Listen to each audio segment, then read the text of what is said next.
everybody, my name is Saloni Doshi. I'm the CEO and Chief Sustainability Geek at EcoEnclose.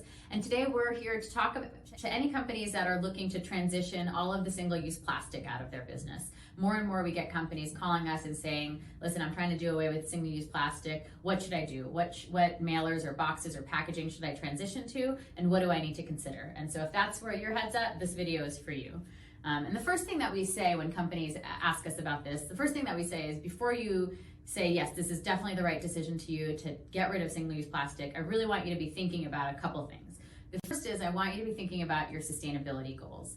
And so I think that there's a lot of incredible reasons why people would want to transition single-use plastic out. The main reasons typically are that plastic is a synthetic material. If it ends up as litter in the environment, it does not biodegrade in any natural environment, which means it sort of lives there forever. It really destroys our oceans, it destroys our forests and our lands and all of our waterways. That's a great reason for people to say, I don't want to do single-use plastic anymore. I think another really important reason is that most single-use plastic, particularly like this type of filmy single-use plastic, which is common in e-commerce, it's a little harder to, it's actually a lot harder to recycle than a lot of other materials. And that's because that flimsy material, it actually gets stuck in the gears at the sorting facilities that or the sorting equipment that your local recycler has. And because of that, those recyclers say, don't give me your film because I can't like have my line shut down because you did that. Instead, bring it into a thin film drop-off at your local grocery store or big box retailer. That step makes it a lot harder, even though it's single stream and it does get recycled. We know a lot of people don't take advantage of it, so that plastic isn't as readily recycled as a lot of other materials. I think those are two of the most sort of common reasons we hear why people say, I want to get rid of plastic. What's really important for those companies to also recognize is that in a lot of cases when you transition away from plastic, particularly if you're able to use 100% recycled plastic, you're going to be moving to solutions that likely have a higher carbon footprint than the plastic counterparts that you're replacing. And so if you as a company have set a goal to minimize your carbon footprint, then just be aware that by migrating away from plastic, you may actually see an increase in your carbon footprint, even as you achieve some other really important sustainability goals. So that's the first thing I really want you to consider. The second thing I'll have you consider is just cost and operational complexity. So plastic, whether it's recycled or not, is going to be cheaper than the things that you replace that plastic packaging with. You just want to make sure that your business is ready. It's also more operationally complex, and we'll be spending a lot of this video talking about those complexities and what you want to do to mitigate them. But you just want to make sure your business is ready for that cost increase and the increase in complexities. If you think through it and you decide, yes, I really want to phase out some single-use or all single-use packaging in my business, then keep watching because we're here to give you a lot of suggestions and guidance on how to do so. Okay, so hopefully if you're still with us, that means that you have decided after that contemplation that you do want to minimize or phase out some single-use plastic in your business. And the next question you're going to ask yourself is, okay, what material are you moving towards? What you find in e-commerce, and we're talking really about e-commerce here, is that most plastic in your business is going to be things like these Polymailers, clear polybags, maybe you use some sort of plastic Voidfill. If these are the type of things that you're trying to replace, the number one thing that we recommend replacing it with is paper. That's because plastic, as we were talking about before, two of the main issues that we have with plastic, one is it's not naturally biodegradable. That means if it ends up as litter, it's going to just stay that synthetic material, harming oceans, harming lands, waterways, etc. Paper doesn't do that. Paper in a natural environment is going to biodegrade. Additionally, this thin film plastic is not curbside recyclable. Paper is. So paper really satisfies the two biggest downfalls of plastic, which is why we recommend going to it. But it's not just any paper will do.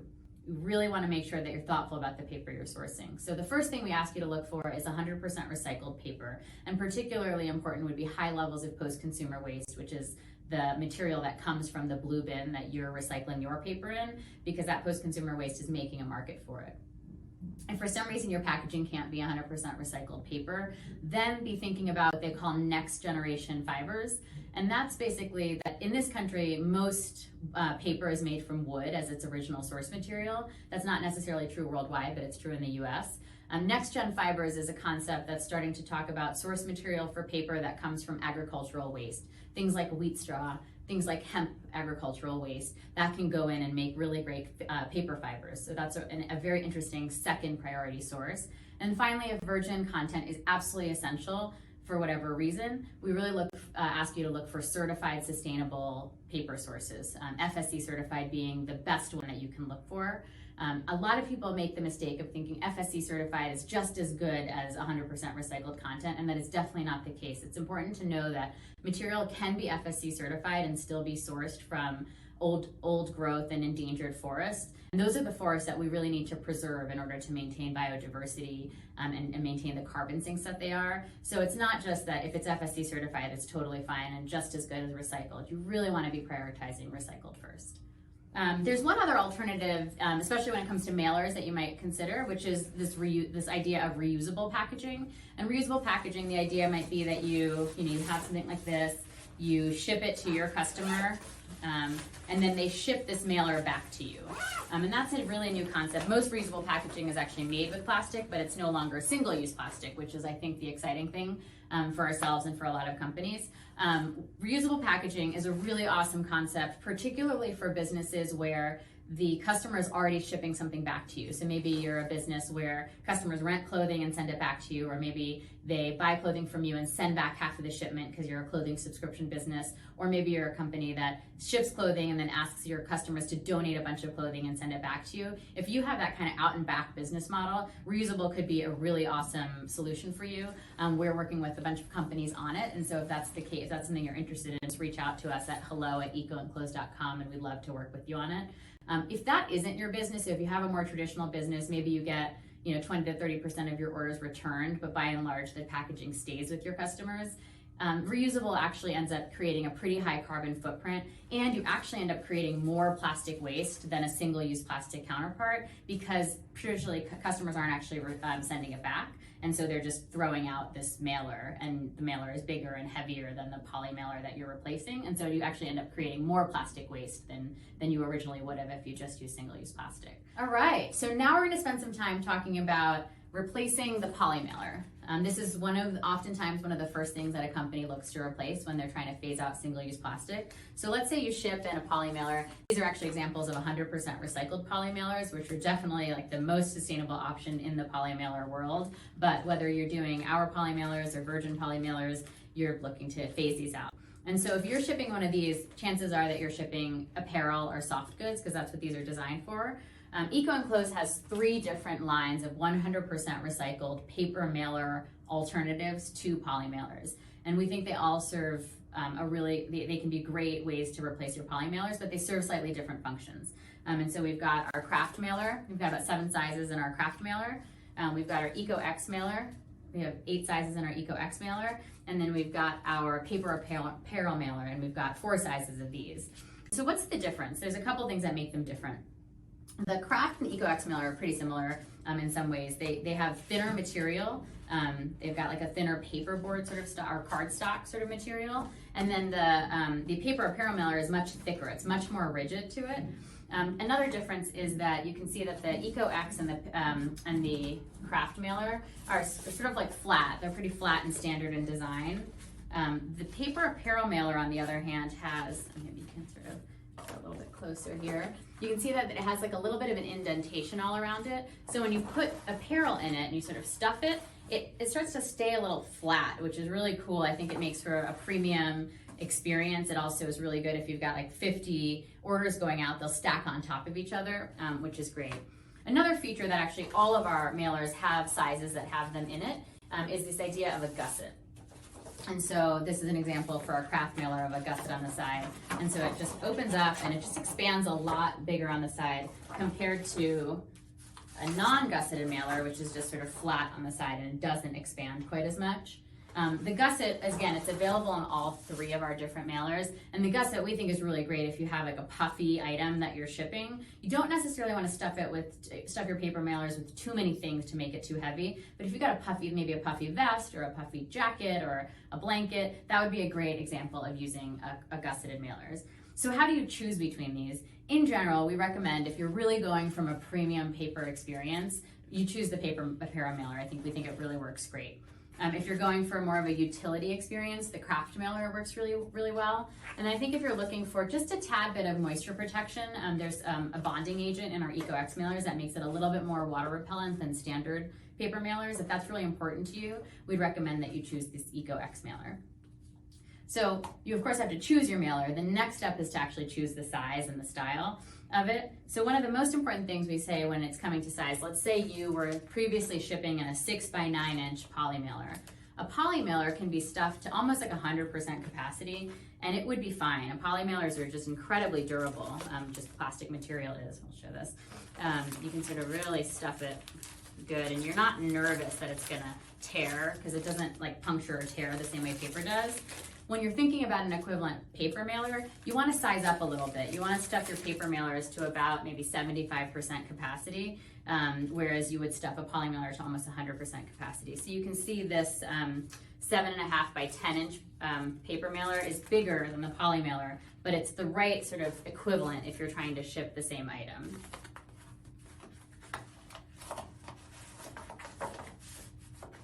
Has a little bit of give on the sides, and it's just going to make for a likely more damage-free experience. If on the other hand, here's an example of our 6x9 EcoEx mailer. This was our 7.5 by 10 inch. You stuff it too much. I'll show you an example of that here.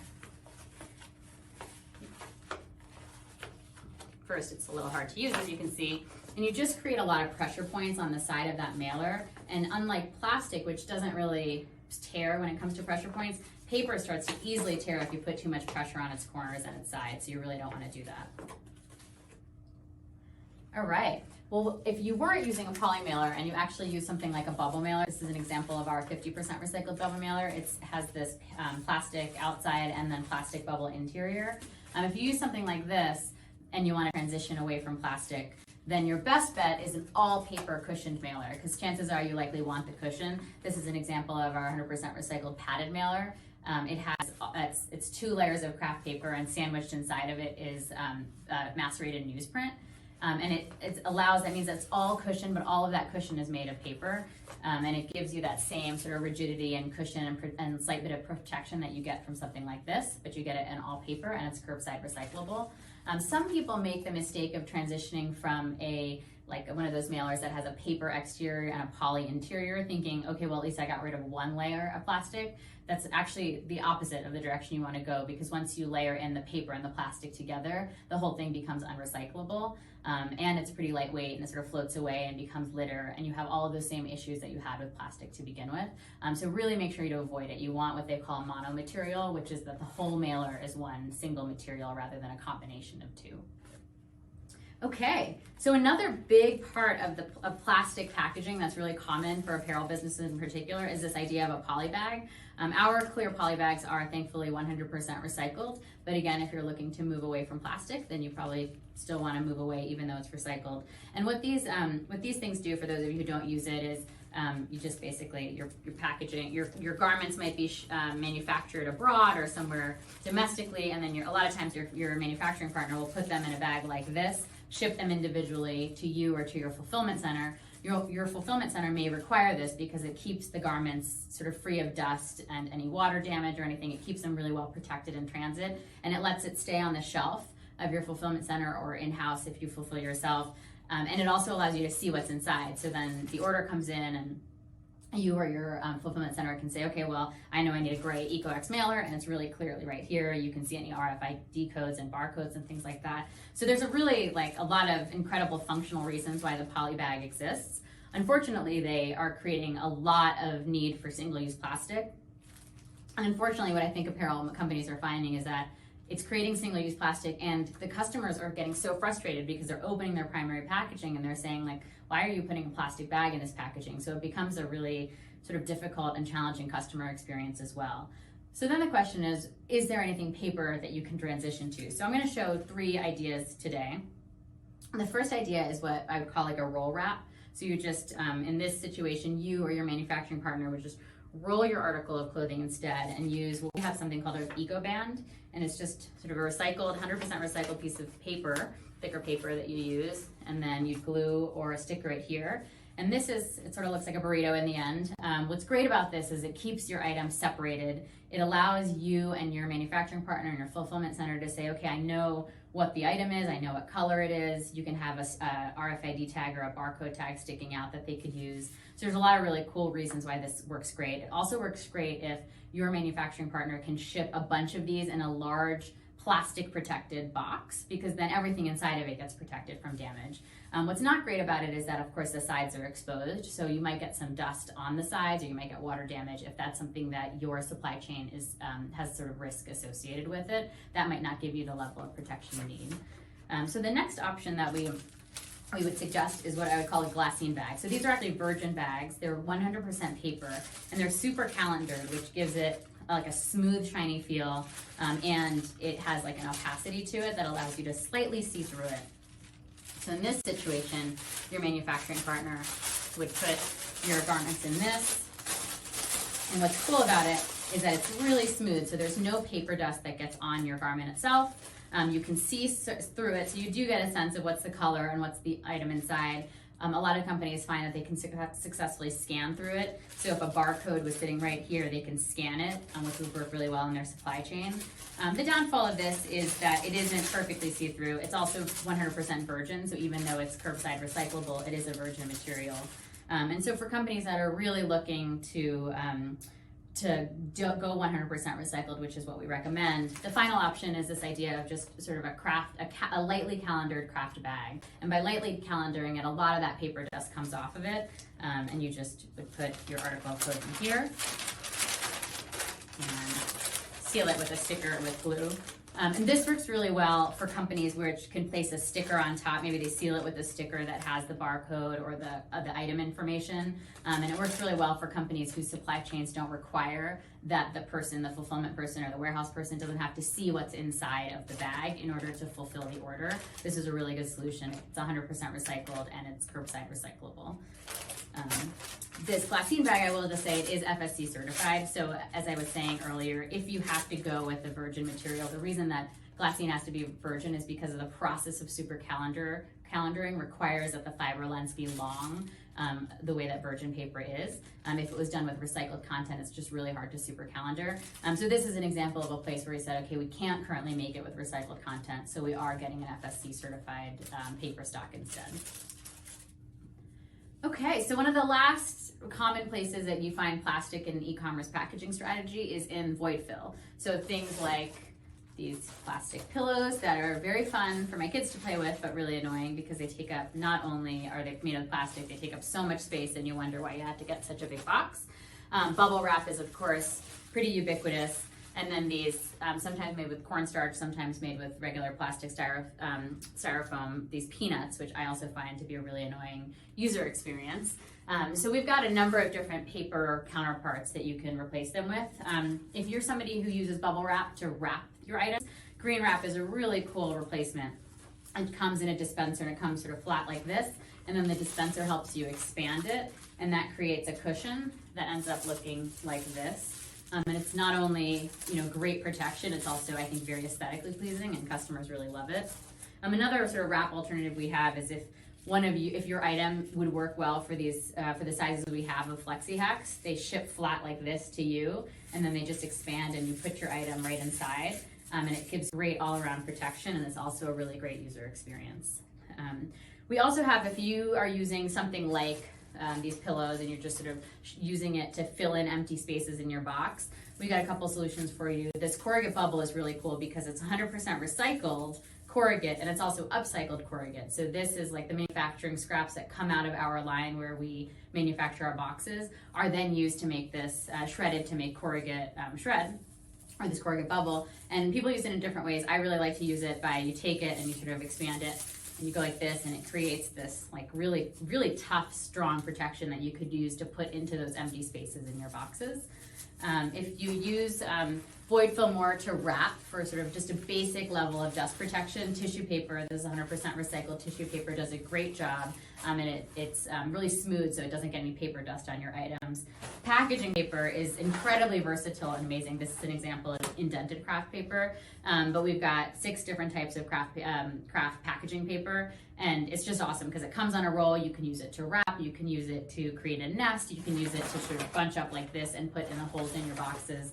And then finally we have ornament shred, which is shredded indented craft paper, also 100% recycled, and similar to corrugate shred. If you've got small spaces in your boxes, or maybe you want to create a really decorative nest, this just can like lay really flat nicely in your box, and it's a great plastic-free Voidfill alternative. Okay, so one of the last things is tape. And so here's an example of just Scotch tape. It's made with plastic. A lot of people get plastic packaging tape to seal up their boxes. If you're moving to plastic free, you're gonna wanna replace those. Two of my favorite examples, one is our craft. This is paper-based, pressure sensitive. And so what I mean by pressure sensitive is that, get it open. This is already sticky, so all you have to do is put this directly onto your box or whatever item you're sealing and put pressure on it and it will form a bond. We also have a couple different versions of water activated reinforced and non-reinforced paper tape. And this is just a great product. It's not sticky to the touch, but when water gets on it, typically through a dispenser, it then activates and it can form a really great bond with whatever it's sealing. If both of these are an option for you, I'd always recommend the water activated tape. It's a little bit more sustainable and we think it's really user friendly. If you don't have the resources to invest in a dispenser, then this paper-based craft pressure sensitive tape works just as well. Okay, so now hopefully through this video you've learned what paper-based alternatives you might be considering versus the plastic that you're using right now in your business. After you've made those decisions, there's still a bunch of things you want to consider and train yourself, your team, your procurement folks on so that you're ready to make that transition a success. The first thing is ordering and storage size. So here is an example. This case is 1,000 10 by 13 polymailers. This case is 250 10 by 13 paper apparel mailers. And we're showing this to you to help you understand that your polymailers take up a lot less space than any paper counterpart or any counterpart that you're going to replace it with. And that's going to be true for almost any paper transition that you're making from plastic packaging. And so as you think about ordering, you're going to want to order either the same amount and make sure you have more storage, or order less to sort of match the storage capabilities that you have. You also want to not over order on paper. So paper, it's a natural substance and it can start to become a little more brittle if you're holding on to it for a year or two. And so whereas polymailers, you could buy it and hold on to it for 1+ years, we would really recommend that you try to order 6 months of your paper packaging at a time so that you don't run into any degradation issues. So that's one sort of important consideration. Another consideration is just adhesive. So when you're thinking about yourself or whoever's fulfilling your orders, a polymailer adhesive, everything will just stick so quickly. So you'll take this off and literally it'll just touch it like that and it's stuck. You cannot pull it off. Paper just requires a little bit more pressure to bond. And so when you take this thing off, if you just stuck it pretty lightly, and that was your previous, it's pretty easy for that to come right off. What you want to be able to do is make sure your team takes a little bit to really rub that down so that it actually forms a legitimate bond that's going to hold in transit. And that's really important. It's one of the things that we see a lot of our companies, fulfillment teams, have a hard time with. If they haven't gotten that training, they'll say oh, it's all opening in transit or it's opening in my warehouse. And then they find if they just add a little bit of pressure, it takes care of it. This is true for the adhesive on the mailer. It's also true for the shipping label on the adhesive. So those are two things you really want to make sure you guys get right and you're ready for. Okay, so other considerations for your operational team. One thing that might not be obvious if you're just fulfilling a couple orders here and there, but what we find is when we have some of our larger companies transition to paper, they'll come back and say that the paper is slower to fulfill with. So, especially companies that have just gotten really comfortable using poly, they just find it's really easy to open, you stuff it in and you seal it. Paper, you just have to take a little bit more time and be more delicate with. So they just find it takes a little bit more time to open it, put it in, make sure it's sort of laid in right, and then to seal it up. So recognize that if you're fulfilling quite a few orders every day, it may start to take up more time and you'll need to warn your fulfillment team in advance. And that's where the next part comes in, which is testing. We really recommend that if you're making a pretty major transition from poly to plastic, to take some time to do some testing. And so what that testing might look like is a training day with your team where you go, okay, well today we're going to fulfill all of these orders in paper, and they can start to test, okay, how long does it take them? What kind of damage might they see as they're fulfilling that they need to avoid? What are they learning about how to position the products inside the paper mailers for best success? That can also help you set goals. Maybe with poly you were doing X amount of orders per hour, but now you've got to dumb it down maybe 2 to 5%. And that testing day or that training day will help you figure that out. Another really important thing is to actually ship test orders. And so if it makes sense for your business, you might say, okay, I'm going to take 50 of the next orders, today's orders, and ship them all on paper. I might send a little note to my customers inside to say, hey, I'm trying paper strategy. Take a picture of this and email me or text me or whatever and tell me how this landed at your doorstep. I'd love to see. That's a really great way to test whether or not the strategy is going to work for you, if the paper mailer you chose works really well, or if you need to consider something else.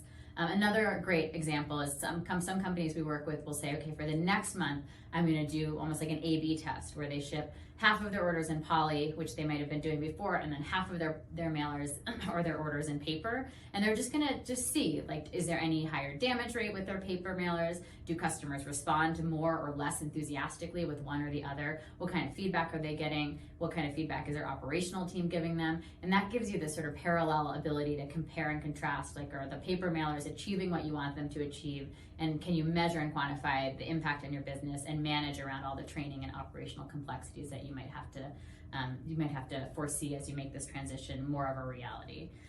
And that sort of brings us to our last point. As you're testing, it's really helpful to know that we have a free sample program. So if you're not sure, is paper apparel mailers going to work for you? Is it EcoEx? Is it craft mailers? Or perhaps I definitely want to use the EcoEx mailer or the paper apparel mailer, but you're not sure about sizing because I said to size up, but do you have to size up to a 10 by 13, or can you use a 7 by 9 and you're not quite sure? That's where free samples come in. You can order them, do some tests, and then if you decide that you say, okay, well, from our free sample program, you only get one mailer. That's what we offer standard. But if you really need 3 or 4 so that you can test some orders, just give us a call and we can place an order for you for 3 to 5 sample mailers so you can go ahead and do a test order and sort of test shipments to see how they land at your customers' doorsteps. And then finally, hopefully this video is helpful, but we know that nothing really takes the place of talking to somebody, talking to a human, telling them about your business, and having them give you some wisdom about how to proceed. So I hope you, with always anybody watching this who has some more questions, email us anytime, hello@EcoEnclose.com, call us, chat us on our website, whatever it is. We'd love to get in touch and sort of help you, guide you through this process of transitioning from poly to paper and starting to eliminate single-use plastic from your business.